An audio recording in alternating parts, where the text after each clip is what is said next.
Welcome students. In this class we are going to learn how to find the quantity of a number when it is raised to any given power.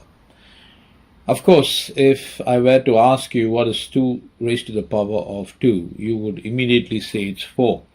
Or if I were to ask you what is 3 raised to the power of 3, you would be in a position to immediately say the corresponding value, right? In that case, it's going to be 27. So, how do we calculate that? Say, for example, 3 raised to the power of 3, you simply write 3 times. So, 3 into 3 into 3. So, 3 times 3 is 9, 9 times 3 is 27. So, that's the way it goes.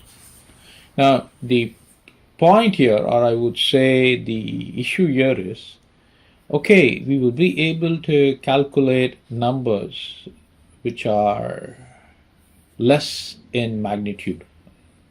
So when I say less in magnitude, what I wish to infer is that, say, if someone were to give you, say, find the value for 2 raised to the power of 3, yes, you can do it. 2 raised to the power of 4, yes, you can do it.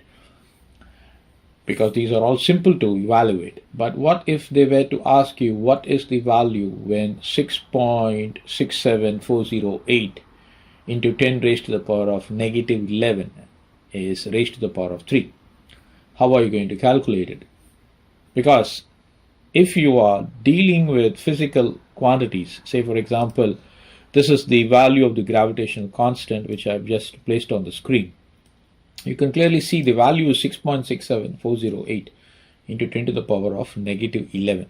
Of course, you can easily resolve this 10 raised to the power of negative 11, no matter how great a power this has been raised to.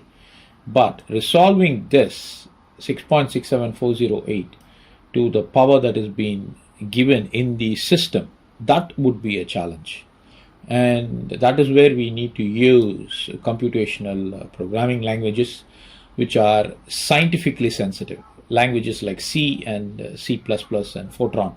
These are all high-end languages which have the ability to, when I say high-end, they have the ability to understand scientific issues or scientific situational problems which have to be resolved. Of course, along the lines, I will also take a note or to mention the versatility of Python. So that is also imperative. So Python is also a language which has got several libraries to handle scientific problems. But having obtained or having mentioned all those things, let us design a program which has the ability to handle such a quest that we have just mentioned, that is a given number raised to the power of any number. So the program is done as follows. So foremost, as always, we will include the IO stream. So this is done. Now there is one important library we need to include. If we do not include that, the file would not run. So it's going to be math.h. This is very important. If we don't do that, our output is not going to be, it will be filled with errors. So let me include using namespace std, and then I start with the parent function int main.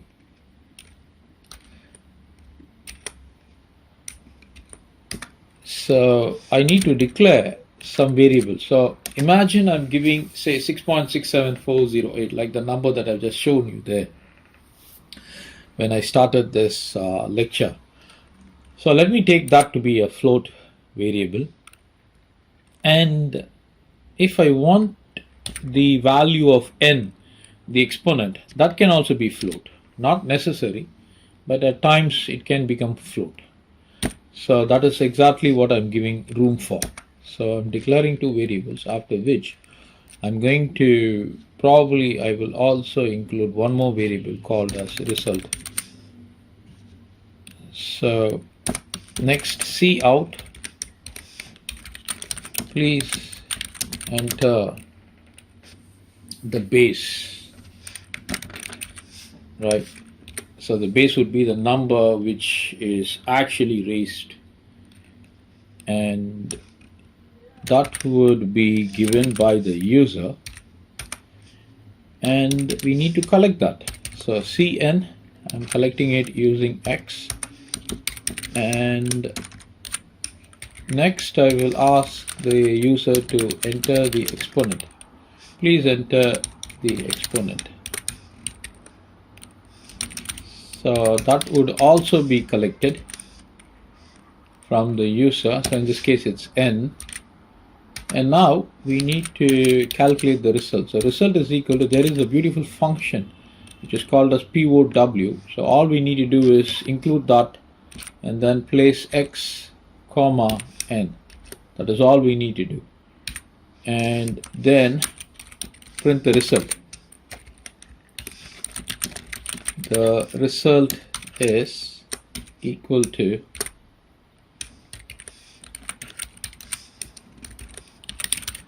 that's all.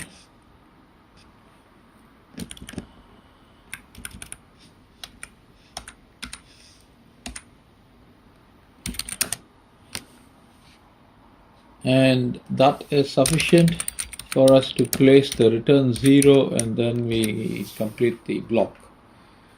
So let us try this out. I want to give the base to be as 2, and I wanted that quantity to be raised to the power of 0. So 2 raised to the power of 0 is going to be 1. I know the value. So clearly you can see the result is 1. Okay, fine. Now let me rerun the program again. So this time it's going to be 6.67408. I'm not including 10 raised to the power of negative 11. As I mentioned to you, it can be easily resolved. So this is the quantity, and I wanted this quantity to be raised to the power of 3. Okay, fine. So that's a value we have got. So let that as 6.64 or 67408 raised to the power of 0.5. I think this is the best way to give. You see that the solution is different. So the program that we have written works well, and that is a good place for us to stop. We'll move on to the next program, students.